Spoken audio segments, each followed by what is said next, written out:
No vídeo anterior, nós estudamos formas de conectar periféricos à memória. Nessa aula de hoje, a gente vai continuar com alguns tópicos adicionais sobre esse assunto de entrada e saída, mas antes vamos fazer uma recapitulação bem ligeira sobre o que foi visto no vídeo anterior. Nós estudamos 3 maneiras de conectar periféricos à máquina. A primeira foi ou 3 técnicas, para resolver esse problema de entrada e saída. A primeira foi entrada e saída mapeada em memória. No caso desse método aqui, você deve lembrar, quando nós conversamos com um endereço qualquer de memória, algo semelhante a isso aqui. Na verdade, esse endereço tanto pode representar um espaço da memória, quanto pode representar um periférico, graças a um arranjo que nós fizemos lá nos barramentos. Segunda técnica que nós estudamos aí no vídeo anterior foi algo que nós conhecemos como portas de entrada e saída. Nesse caso, isso que a gente acabou de comentar não existe mais, ou seja, os endereços se referem exclusivamente à memória. E se eu quiser acessar um periférico, se eu quiser usar a entrada e saída, e nós vamos ter um conjunto de instruções especiais. Isso foi comentado no vídeo anterior, e eu sugiro que você retorne àquele vídeo e, sobretudo, procure outros materiais, como livros e outros materiais disponíveis na internet, para se assegurar que isso tudo está claro. Nós vimos finalmente uma terceira forma, um terceiro método de tratar a entrada e saída, que vem resolver o seguinte. Nesses 2 métodos anteriores, nós vamos geralmente usar um laço para fazer a transferência de dados. Eu vou precisar de um loop enviando as informações que eu quero para o periférico, seja através de um endereço, ou seja, usando essas instruções aqui. Nesse caso, a gente usa expressões como PIO, Programmed Input Output, e principalmente a gente fala sobre algo chamado polling. A gente tem que consultar o periférico, ver se ele está pronto, apto a receber esses dados ou não. Seja como for, isso aqui acaba perdendo tempo de CPU. Lembre que um periférico é muito mais lento do que a CPU do computador.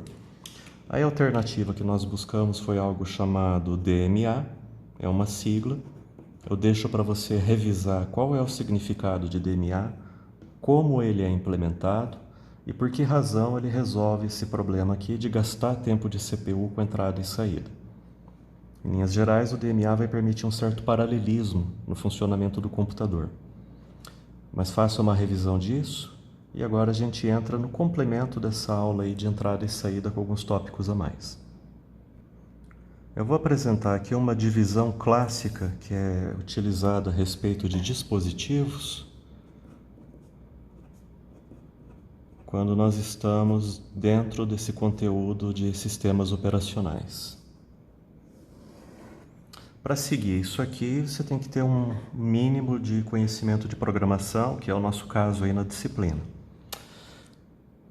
Suponha que esteja trabalhando com arquivos e que a gente esteja gravando dados. Então eu tenho um disco rígido, poderia ser uma unidade de SSD também, seria equivalente aqui ao que eu vou dizer. E a gente vai gravar a informação. Eu posso estar, por exemplo, dentro de um editor de textos. Dentro desse editor, nós produzimos uma certa quantidade de informação, de texto, e eu estou gravando. Nós podemos pegar uma parte dos dados que está presente na memória e gravar no disco rígido. Digamos assim, um bloco de dados. Esse bloco de dados pode estar localizado em qualquer porção do arquivo. Exemplificando, você pode abrir um grande documento do Word, alterar a última letra ou as últimas frases desse documento e gravá-lo no disco rígido. Para fazer isso, você não precisa gravar o documento inteiro. Você grava apenas a porção que foi modificada. Para entender mais de perto como isso funciona, você pode pesquisar a respeito de uma função que é FTEL, caso você jamais a tenha utilizado. Mas em síntese, a gente pode, dado o arquivo que está no disco, vamos desenhar o arquivo aqui. Digamos que essa seção aqui em azul seja o arquivo que está lá no HD, certo? Como eu fiz uma modificação aqui no começo, eu posso pegar esse bloco, mandar para o arquivo e gravar apenas essa parte dele. De maneira geral, nós dizemos que o disco rígido permite fazer endereçamento. Nós podemos escolher uma porção do arquivo lá dentro do disco e fazer a escrita ou também fazer a leitura disso. Dispositivos que têm essa capacidade são chamados dispositivos de bloco.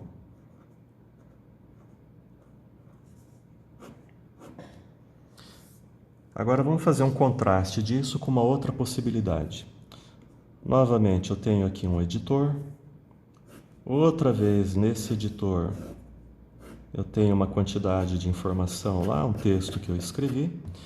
E daí nós decidimos mandar isso para a impressora. Então, vamos tentar desenhar uma impressora aqui. Voilà. Está um pouquinho parecido com uma caixa de lenço, mas tudo bem. Veja só. Se nós enviarmos o texto para a impressora, é evidente, ela vai sair reproduzindo isso aqui no papel. Mas uma vez isso feito, não existe a menor condição de nós mudarmos aqui alguma informação e depois tentarmos obter essa mudança lá no dispositivo também. Isso aqui é impossível. A característica básica que a gente está pensando aqui é a seguinte: você manda a partir do computador as informações em sequência para esse dispositivo. Essas informações são tratadas em sequência e não é possível voltar atrás e não é possível endereçar as informações. No caso de dispositivos que têm essa lógica de funcionamento, nós falamos que são dispositivos de caractere.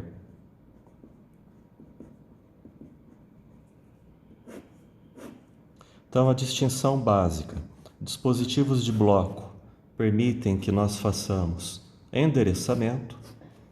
As informações dentro de um disco rígido podem ser endereçadas de maneira semelhante ao que acontece na memória. Eu posso ler ou escrever no início do arquivo, eu posso ler ou escrever no final do arquivo. E a função FTEL, para quem quiser fazer um teste programando, é a função que nos permite fazer essa seleção no caso de um arquivo no disco rígido. Dispositivos de bloco permitem esse endereçamento. Um dispositivo de caractere não permite fazer isso. Um outro exemplo de dispositivo de caractere seria a placa de rede.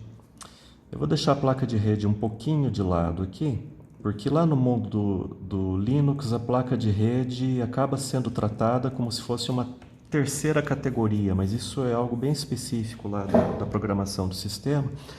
Aqui para nós você pode encarar a placa de rede perfeitamente como um dispositivo de caractere. Se nós estivermos recebendo um pacote de rede, se nós estivermos recebendo aí uma informação, um texto que alguém enviou, perceba que é impossível ler o último caractere desse texto antes de ter recebido o primeiro caractere. Nós temos que receber as informações, uma por uma, em sequência da placa de rede. Repare que isso contrasta com o disco rígido. Se eu desejar ler a última linha de um arquivo, a última posição dele, eu consigo fazer isso. Pronto, essa distinção geral entre dispositivo de bloco e dispositivo de caractere. Existe uma segunda classificação muito importante no assunto de entrada e saída, e que diz respeito a como nós utilizamos os periféricos. A primeira classificação que nós acabamos de ver foi tipos de periférico, periféricos de bloco e de caractere. Há um interesse em fazer essa classificação porque quando nós estamos programando esses periféricos dentro de um sistema operacional, eles têm que ser tratados de maneiras diferentes. Agora, existe uma segunda classificação que nós vamos fazer aqui, que vai ser mais do ponto de vista de quem está usando o sistema operacional e fazendo um aplicativo. Considere o seguinte: nós estamos escrevendo um programa de computador e, a um dado momento, nós escrevemos algo no disco rígido. Então, por exemplo, eu uso a função fwrite para isso e descarrego um conjunto de dados no HD, no arquivo. A gente já sabe que o disco rígido é mais lento do que a CPU e que isso aqui pode causar um atraso no funcionamento da máquina. Mesma coisa se eu tiver uma função fread. Fread é para fazer leitura. Vamos nos concentrar no fread, embora os dois casos sejam muito semelhantes. Se dentro do seu programa você faz uma leitura do disco rígido, você vai ter que esperar essa leitura acontecer para, em seguida, poder continuar com a execução do seu código. É semelhante a fazer uma leitura de teclado. Quando você usa a função get ou usa a função scanf, seu programa vai parar naquele ponto e só depois que a função tiver obtido os dados vai continuar. Na verdade, essa regra de parar a execução e continuar depois vai valer tanto para a escrita quanto para a leitura. Eu sei que você deve estar pensando aí a respeito do DMA, mas a gente vai trazer o DMA depois para discussão. Por enquanto, apenas considere o seguinte, e é um fato: você escrever um programa em C, C++ e usar a função fwrite, o seu programa vai parar na execução dessa função até os dados terem sido descarregados no disco rígido. E se você usar um fread, o seu programa vai parar na execução dessa função até o momento em que os dados tenham sido localizados no disco e trazidos para a memória para que seu programa possa continuar. Quando nós estamos utilizando entrada e saída nesse modo de funcionamento, e que é o modo mais comum, é o modo que vocês utilizaram na universidade até agora, nos programas que vocês fizeram, a gente está usando algo que se chama entrada e saída síncrona. Essa palavra aqui tem origem grega, é uma composição de duas palavras. Aqui a gente tem cronos, que pode lembrar a vocês algo como cronômetro e tem relação com o tempo. E esse prefixo sim que evoca a ideia, digamos assim, de harmonia. Tá, mas então o que significa entrada e saída síncrona? Significa que o funcionamento do teu programa está sincronizado com o funcionamento da entrada e saída e do periférico. As duas coisas têm que andar juntas. Se você resolveu fazer uma escrita, você aguarda que o periférico termine para poder continuar. Se você fez uma leitura, você aguarda que essa leitura termine para depois poder continuar. Então esse é um modo de operação que é comum. Existe uma alternativa a isso, usando um outro conjunto de funções, usando outras possibilidades do sistema operacional, e eu vou escrever aqui entre aspas, porque não é o nome verdadeiro da função. Mas nós temos uma coisa parecida com AIO write, vamos chamar assim, uma chamada aqui, e AIO read, entre aspas, né, porque não é bem assim que as coisas funcionam. Vou pensar no IO read primeiro. Se nós utilizarmos esse outro modo de operação para fazer entrada e saída, o comportamento do aplicativo vai ser o seguinte. Quando nós disparamos essa chamada de função aqui, IORead, é feito um pedido para o sistema operacional. O sistema operacional registra esse pedido e vai tratá-lo depois. Enquanto isso, o nosso programa é liberado para continuar a execução normalmente. O programa não fica parado. A gente pode comparar o funcionamento do IORead com você fazer um pedido em uma lanchonete em um shopping. Você não fica parado frente ao balcão, estático, esperando o pedido sair. Você simplesmente encomenda o pedido, recebe uma senha e você pode fazer outra coisa enquanto isso. Você pode passear, você pode visitar a loja e, bom, alguns minutos depois você vai ser informado que seu pedido está pronto. Esse modo de entrada e saída funciona assim também. Você faz um pedido para o sistema operacional, ele vai tratar esse pedido para você. Enquanto isso, você é liberado dentro do código para fazer outras coisas no seu programa. Se você tiver algum cálculo pesado para fazer, esse vai ser o momento de executar.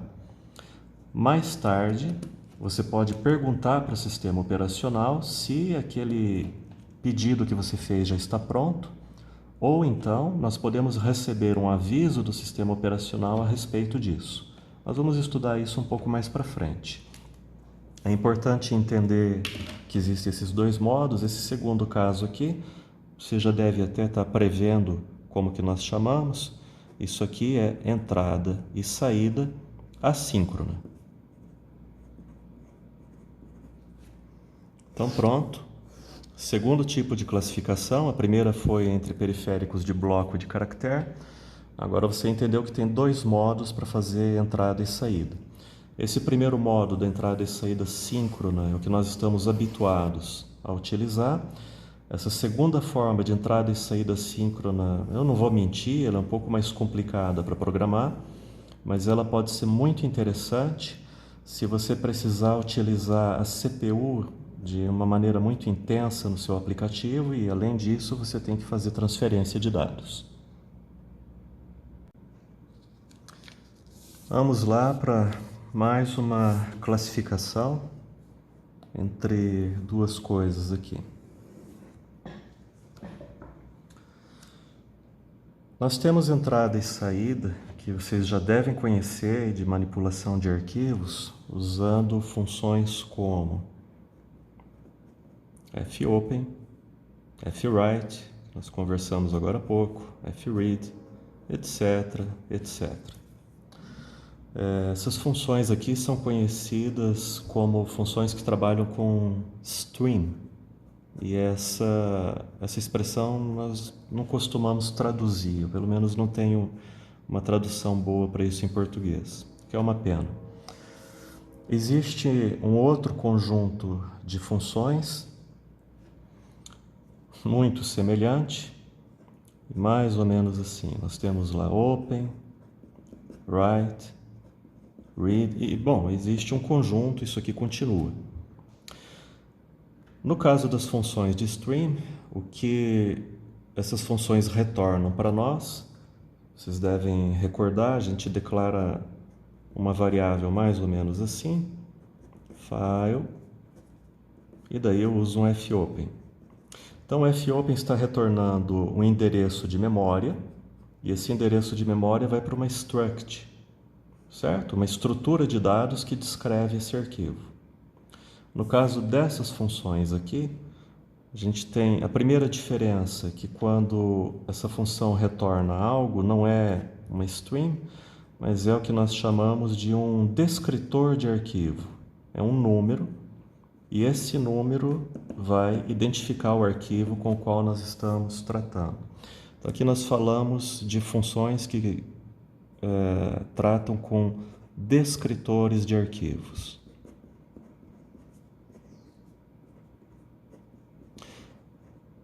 As diferenças não param aqui, tá? Tem mais coisas acontecendo.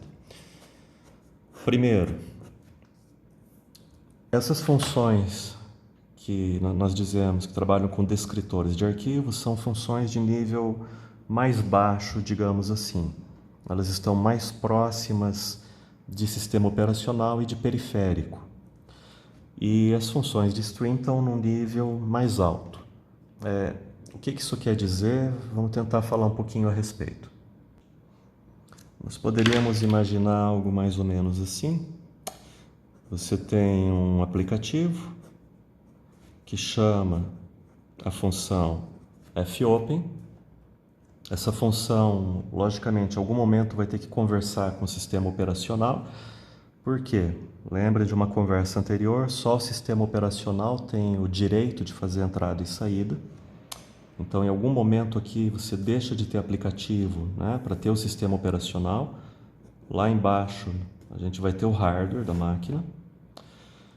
Aí, fopen pode chamar a função open para fazer o serviço. Era isso que eu dizia em relação a alto nível e baixo nível. Aqui na função open, a gente vai ter um controle um pouco mais fino de alguns aspectos de hardware. Então, um exemplo antigo, eu nunca programei isso, mas se não me engano, se você tiver um DVD no seu computador e você quiser abrir a gaveta do DVD, você vai ter que descer um pouquinho aqui na hierarquia para conversar com o hardware. A gente já está mais próximo dessas funções aqui de controle de I/O. Essas funções comuns que a gente aprende em programação para abrir um arquivo, ler, escrever e fechar um arquivo não são capazes, ou seja, nesse conjunto de funções aqui a gente não tem a possibilidade de abrir a gaveta de um DVD da máquina, né? Elas não são feitas para isso. Uma outra diferença, mais uma classificação que nós vamos fazer aqui. Quando você está abrindo arquivos usando fopen, nós temos duas possibilidades. Vamos falar rapidamente a respeito. O que é um arquivo? Um arquivo é uma massa de dados gravada, seja no HD, no SSD ou no pendrive, e essa massa de dados não passa de bits, zeros e uns. Existem duas maneiras de abrir um arquivo com fopen. Nós podemos abrir um arquivo no que é chamado de modo texto, e nós podemos abrir um arquivo no que é conhecido como modo binário. E a função fopen dá a possibilidade de seguir esses dois caminhos. A função open, não. A função open vê um arquivo apenas como um bloco de dados binários. Como que fica essa distinção entre modo texto e modo binário? Veja bem, voltando, um arquivo é simplesmente um conjunto de bits. Então, como que a gente reconhece que esse conjunto de bits não é uma música? Como que a gente reconhece que esse conjunto de bits não é uma fotografia? Como que eu sei, afinal de contas, que esse conjunto de bits é um texto? Quando você usa fopen e abre o arquivo como sendo texto, todo o mecanismo envolvido de biblioteca e de sistema operacional vai ser tal que nós vamos ler byte por byte desse arquivo aqui, usando, por exemplo, a função fread. Nós vamos ler byte por byte desse arquivo e interpretar isso como sendo uma sequência de letras. E se nós utilizarmos uma função como fgets, talvez você já tenha feito isso em algum programa. Se você não fez, eu aconselho fortemente a procurar um tutorial na internet e brincar com entrada e saída de arquivos. Você tem que entender isso na prática e não numa aula, afinal de contas esse é teu curso, né, de computação. Então recomendo brincar e usar a função. Mas o fato é que quando a gente usa fgets, se você tiver um arquivo texto, cada chamada fgets vai devolver uma string separada, uma linha desse arquivo, depois que você bateu Enter nele. O problema é que o arquivo em disco, vamos repetir isso mais uma vez, é um conjunto de bytes, é simplesmente uma massa de binário. Então, como que essa função fget sabe, entre aspas, que dentro dessa massa binária nós temos frases separadas por Enter? Resposta: nós abrimos o arquivo usando fopen.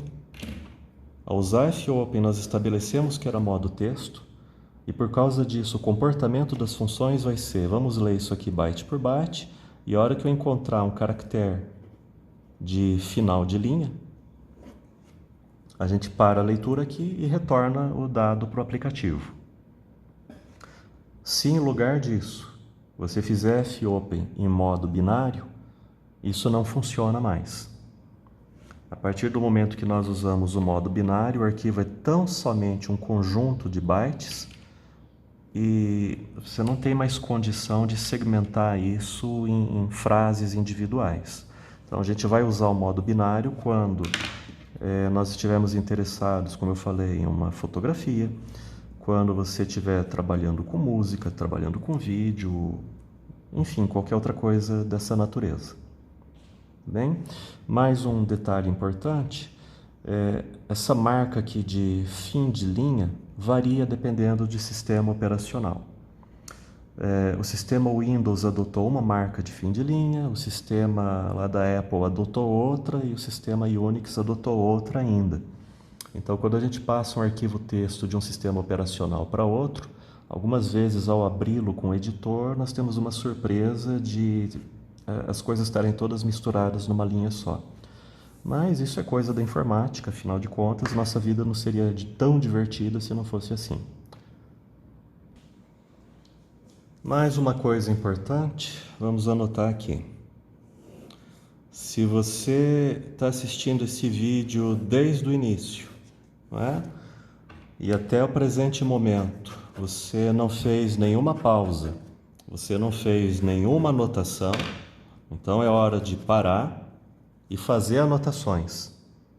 Pare o vídeo, se for o caso, volte atrás, reveja alguns trechos, mas faça isso sem que eu tenha que pedir para você fazer. Pare o vídeo repetidamente, faça anotações suas no seu caderno, com as suas palavras.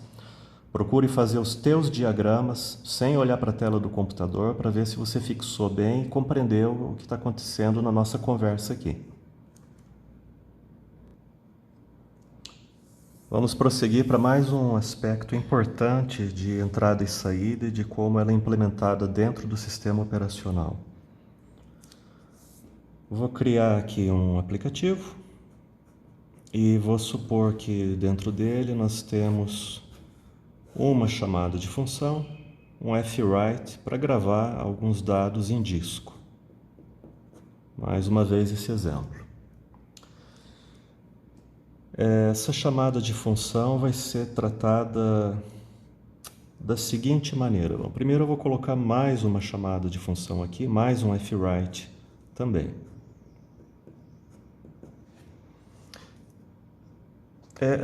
Como eu mencionei anteriormente, isso aqui vai causar um atraso no funcionamento do programa, porque afinal de contas o periférico tem que responder, a gente normalmente usa entrada e saída síncrona, essa coisa toda.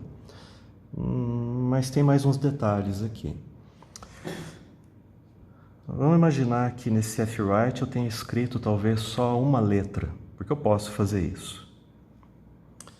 Se a cada vez que eu chamar fwrite para escrever uma letra, o programa inteiro parar, o sistema operacional inteiro parar para fazer o processamento disso com o periférico, isso aqui vai ser um caos. O nosso computador praticamente vai parar de funcionar. Então existe uma lógica interna um pouquinho diferente disso.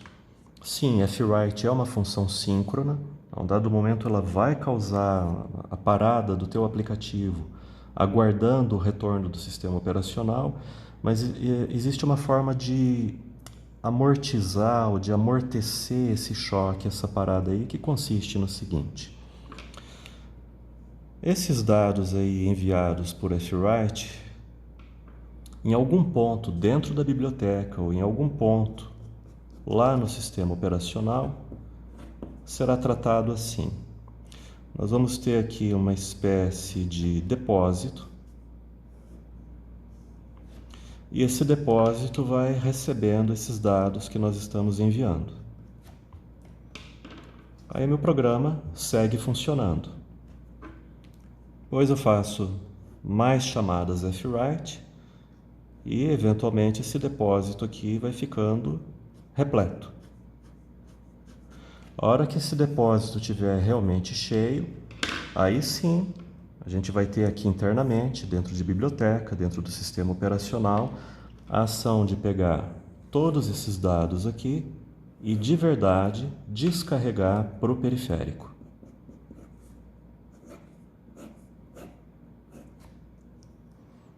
É mais interessante fazer a descarga desse conjunto de dados de uma vez só do que fazer isso a conta-gotas, porque esse diálogo com o periférico é demorado. O sistema operacional tem que consultar o periférico, verificar se ele está livre para uso, tem que enviar parâmetros para ele, tem que enviar o conjunto de dados. No caso do disco rígido, você sabe, o disco rígido é um dispositivo de bloco e a informação é endereçada dentro dele. Essa informação, os bloquinhos têm posição correta lá dentro. E eventualmente eu posso ter o azar de ter que esperar que o disco efetue uma rotação para aqueles dados que eu estou enviando poderem ser colocados na posição correta. Se a cada fwrite eu mandar um caractere e a cada caractere eu tiver que esperar o disco rígido girar, se posicionar e daí colocar o byte no lugar certo, vejam que isso vai ser um tormento. Faz muito mais sentido então coletar um conjunto de dados e jogar para o HD de uma vez só. Esse depósito ao qual eu me referi não recebe o nome de depósito. Na nossa área a gente sempre adota aí a palavra em inglês buffer. Então nós estamos falando de entrada e saída usando esse recurso. Ele é um recurso extremamente comum em computação e vejam, ele funciona de trás para frente também. Como assim de trás para frente? Vamos mudar para azul. Suponha agora que eu queira fazer um fread. Estou fazendo uma leitura de dados a respeito do disco, a partir do disco, perdão. Aí não tem jeito, recebeu o fread, o sistema operacional tem que ir direto até o HD, mas aí a gente usa o seguinte truque. Ao invés de retirar desse HD apenas o bloco que o aplicativo pediu, que o programador pediu, o sistema operacional é ousado e ele resolve fazer o seguinte: ele pode ler um bloco a mais. Então, apesar de eu ter pedido só o bloco inicial aqui, o SO faz uma leitura um pouco maior, traz isso para um buffer interno, deixa guardado aqui. Se na sequência o nosso aplicativo precisar fazer mais uma leitura, imagine, por exemplo, que o aplicativo resolve ler um caractere de cada vez. A gente pode programar isso. Pois bem, graças a essa forma de utilizar o buffer, em que o sistema operacional adianta leituras, né, carrega um pouco mais de informação antecipada, a gente vai ter um ganho aqui depois. Nós conversamos com o periférico só uma vez, a gente faz uma única transferência de um volume grande de dados e deixa esse volume de dados aqui pronto para consumo. As próximas leituras vão ser mais rápidas. Esse mecanismo que vocês estão vendo aqui, ele é análogo ao mecanismo de cache da CPU.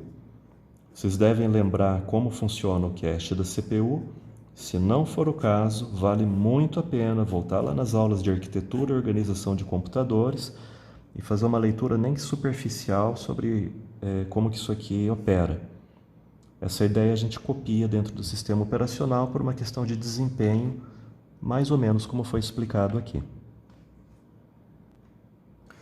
O que nós acabamos de conversar a respeito de buffer de entrada e saída também se aplica a coisas como este pendrive aqui. Então imagine assim, a gente está trabalhando em um editor de textos e depois de escrever as anotações da disciplina de sistemas operacionais, a gente resolve fazer a gravação desses dados. Conforme você já entendeu, essa gravação não é feita diretamente. Aqui no meio do caminho a gente vai ter um repositório, um depósito, ou vamos usar o nome correto, digamos assim, que é um buffer interno. Então, nosso amigo sistema operacional inicialmente deixa isso gravado em um buffer. O que mais pode acontecer, em especial no caso de um periférico como esse? Se a gente voltar ao passado, coisa de uns 20 anos atrás, a memória flash não tinha a velocidade que tem hoje de acesso. Então, esse acesso de escrita aqui era um tanto quanto penoso, né? A máquina dava uma engasgada, travava até terminar de fazer essa escrita aqui. Uma solução para isso do sistema operacional é, quando o editor faz a escrita dos dados, essa escrita acontece apenas dentro desse buffer aqui. A partir do momento que os dados estão gravados dentro do buffer, o aplicativo, esse editor aqui, está livre para continuar trabalhando. Significa que o usuário pode continuar trabalhando aqui, digitando caracteres, fazendo correções, etc, etc, porque o sistema operacional disse para o editor, olha, a operação de escrita já foi realizada rapidamente. O sistema operacional mentiu para o editor. Como assim o sistema operacional mentiu? O que o sistema operacional fez foi guardar esses dados aqui no buffer, como a gente acabou de dizer, e esses dados só serão descarregados no dispositivo físico mais tarde, em um momento em que o sistema operacional perceba que existe uma janela de oportunidade. Por exemplo, o usuário faz alguns segundos que não está mexendo no editor. O usuário já faz alguns segundos que não mexe no mouse. É mais ou menos essa a ideia. Então, o sistema operacional percebe que tem um espaço livre para isso, vai lá e descarrega. Ou então, além disso, ele pode descarregar em pequenos pacotes de dados, amortizando o que seria aquela interrupção muito forte no funcionamento do editor de textos. De um lado, isso é muito bom, porque a gente está deixando o usuário feliz, e esse é um dos objetivos do sistema operacional, fornecer máquina para a gente. Agora tem um lado negativo. Qual que é o lado negativo de você estar mentindo para o usuário e para o aplicativo e não gravar os dados imediatamente? O que pode acontecer de ruim aqui? Pensou? Pois é. Pode acontecer, né, uma falha de energia. De repente você tem... Isso aqui é para ser uma lâmpada, tá? Então, a gente pode ter uma falha de energia elétrica e aqueles dados que você acreditava ter salvo, infelizmente você não salvou e perdeu. Aí nós temos uma novidade. Eu falei que isso aqui era lento, sobretudo algumas décadas atrás. Hoje já não é o caso. A escrita e leitura usando o USB 2, 3.0 e os pendrives que nós temos hoje em dia funciona muito melhor e a gente não tem necessidade disso. Antigamente, digamos assim, você tinha que usar aquele artifício de remover dispositivo com segurança. Você deve conhecer essa opção do seu computador. Você não remove o dispositivo antes de avisar a máquina. Pois bem, aí nós temos, vamos fazer de novo uma divisão aqui. Lá na Microsoft, o pessoal percebeu o problema de ergonomia, né? O risco associado em você só utilizar o buffer e o fato de que o dispositivo está funcionando mais rápido. Resultado, na Microsoft existiu uma opção que é assim, entre o editor e o pendrive, vamos tentar desenhar um pendrive aqui, entre o editor e o pendrive, ou entre o sistema e o periférico, aquele buffer normalmente está desabilitado. Significa que a hora que você gravou os dados vai direto para o periférico, parou de piscar aquela luzinha clássica, você pode desconectar sem problema nenhum. Já no mundo do Linux e no mundo lá da Apple, pelo menos até algumas versões do iOS, não sei precisar para vocês qual, talvez até hoje, esse tal buffer que eu mencionei continua ativo. Significa que se você tiver um Linux Mint, por exemplo, Linux Mint 19 ainda é assim, quando você fizer a operação lá no seu editor, mandar gravar os dados, você tem que usar a opção de remover periférico com segurança. Senão você corre o risco de não ter os dados gravados aqui, os dados ficaram dentro de um buffer ainda. Veja como isso é uma opção de cada sistema operacional. Existe mais um detalhe muito importante, não dá nem para chamar de detalhe. Isso que está sendo mostrado aqui é uma configuração do sistema. Significa que eu posso configurar um sistema da Microsoft para usar o buffer e configurar um sistema Linux para não usar esse buffer do pendrive. Então, tome cuidado em relação à máquina que você está utilizando. Última coisa, se você viu a história de alguém que desconectou ou conectou um periférico como esse aqui, o periférico acabou queimando, aí a explicação vai ter algo a ver com hardware, né? Infelizmente a pessoa teve um azar danado. Isso não necessariamente tem relação com o que nós estamos falando aqui, de um buffer interno e da maneira como o sistema operacional está funcionando. Uma última coisa para nós considerarmos aqui nesse vídeo. Então é assim, a impressora imprime, o teclado trabalha com teclas, o disco rígido grava arquivos e devolve arquivos para a gente. Se você tiver um scanner, ele faz digitalização. Onde eu quero chegar? Eu quero chegar no seguinte, cada um desses objetos aqui, cada um desses elementos trabalha de uma maneira completamente diferente. Compare um mouse com um disco rígido. É completamente distinto uma coisa da outra. O mouse, quando nós temos que conversar com o mouse dentro de um programa de computador, a gente quer saber se o botão do mouse foi apertado ou não, e as coordenadas dele. No caso da impressora, eu não vou ler dados da impressora, eu vou gravar dados na impressora. Enfim, a gente tem uma torre de Babel aqui. Como que a gente vai tratar essa torre de Babel dentro de um programa de computador? Quando a gente vai tratar o teclado, a gente precisa de uma função como get. Quando nós vamos conversar com o monitor, aí a gente tem uma função que é print, ou printf. Se a gente vai tratar o disco rígido, eu vou precisar de fopen. Se a gente continuar assim, para cada periférico diferente, com um conjunto de funções diferentes, isso aqui, no mínimo, vai ficar confuso. Pois bem,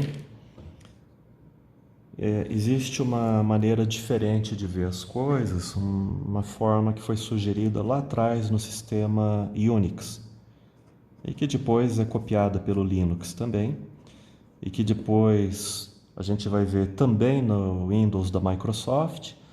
E os sistemas da Apple, que não são outra coisa que em certo sentido, é um Unix disfarçado, também segue a lógica que eu vou dizer agora. Você pode ter funções separadas, sim, mas existe uma outra maneira de ver que é a seguinte. Volta nessa lista do lado esquerdo e vamos conversar de novo. Qual que é meu interesse central numa impressora? Enviar dados para ela. O que eu preciso fazer de essencial com o teclado? Ler o teclado. No caso do disco rígido, a gente tem algo bidirecional. Eu posso enviar informação e receber informação.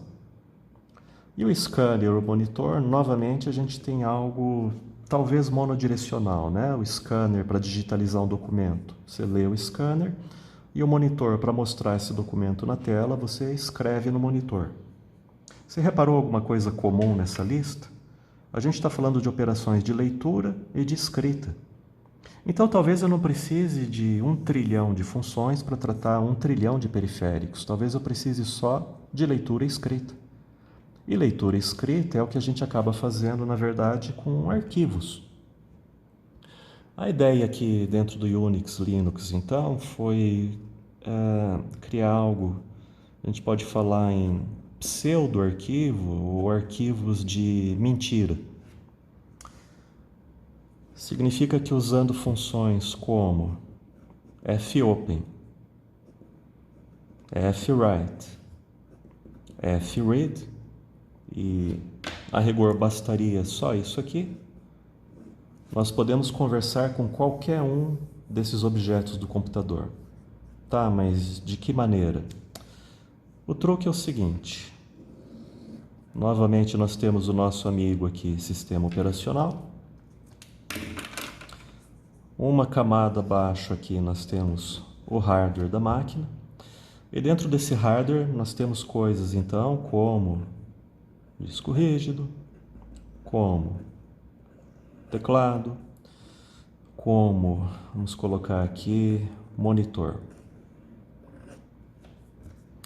Quando a gente usa fopen, fwrite e fread, recorde, a gente está fazendo pedidos para o sistema operacional para fazer entrada e saída.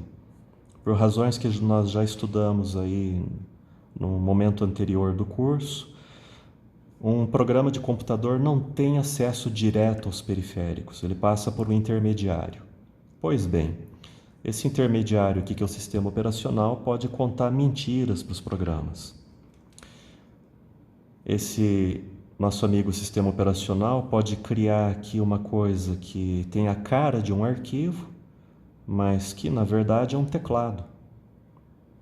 E quando o nosso programa pede para fazer a leitura desse pseudo-arquivo, desse arquivo de mentira, o sistema operacional diz, claro, tudo bem, você pode ler o arquivo e pode começar a fazer leituras desse arquivo. E na verdade a gente está lendo o teclado. De maneira semelhante, eu posso ter uma outra coisa estranha aqui, que é um outro arquivo de mentira e que se refere ao monitor. Eu posso usar um outro fopen, como se eu fosse ler um segundo arquivo, e na verdade, se eu aplicá-lo aqui, a partir de agora, se eu escrever nesse pseudo-arquivo, eu estou escrevendo no monitor de vídeo. É evidente que você já deve perceber uma coisa aqui. No caso do teclado, eu só posso fazer leituras, não posso fazer escrita. Mas isso acontece com arquivos de verdade também, né? Nós temos arquivos protegidos contra escrita, arquivos de somente leitura. Se você tentar usar um fwrite com teclado, vai ter um problema. Se você tentar fwrite em um arquivo que foi protegido, que não pode ser modificado, você também vai ter um erro de execução. Então, está tudo tranquilo nesse funcionamento aqui. Essa estratégia do Unix Linux, ela foi muito bem-vinda para homogeneizar a interface, né? Então você pode ter um rio de periféricos diferentes e o formato de acessá-los é padronizado. E essa ideia foi um pouco mais longe. Bom, primeiro vamos usar o cantinho final da folha aqui para mencionar algo, né, nesse vídeo. Você pode ter exemplo disso que eu acabei de dizer em coisas como stdin e stdout. É possível brincar com essas coisas aqui usando fopen, né? Ou melhor ainda, um fprintf ou um fgets, né? Vamos colocar aqui também. São funções que, caso você não conheça, você pode brincar com elas. Fgets e fputs. Assim como tem gets para ler o teclado, tem fgets para ler arquivo. Puts para escrever no monitor, fputs para escrever num arquivo qualquer. E aí a novidade é que stdin e stdout são pseudo-arquivos que fazem referência a teclado e monitor. Então, você pode encontrar na internet alguns exemplos em que a gente brinca da seguinte maneira: você usa teclado e monitor como se fossem arquivos. E um último detalhe, também dentro do mundo Unix, Linux, a gente tem arquivos que podem representar outras coisas dentro da máquina. Além de eu ter um arquivo que pode representar um teclado ou um monitor, eu posso ter um arquivo que não é um arquivo de verdade, na verdade de fato é um conjunto de variáveis do sistema operacional. Então, se eu quiser ver algo que está acontecendo dentro do sistema operacional, alguma variável interna dele que tenha alguma importância para mim, por exemplo, o estado da memória, dentro do mundo Unix Linux nós temos pseudo-arquivos que fornecem uma visão a respeito disso aqui. Você vai encontrar exemplo desses pseudo-arquivos aí em um ponto particular do Linux. Basta você procurar esse diretório aqui, /proc, e procurar informações na internet a respeito dele. E pronto, essa era a história aí dos pseudo-arquivos.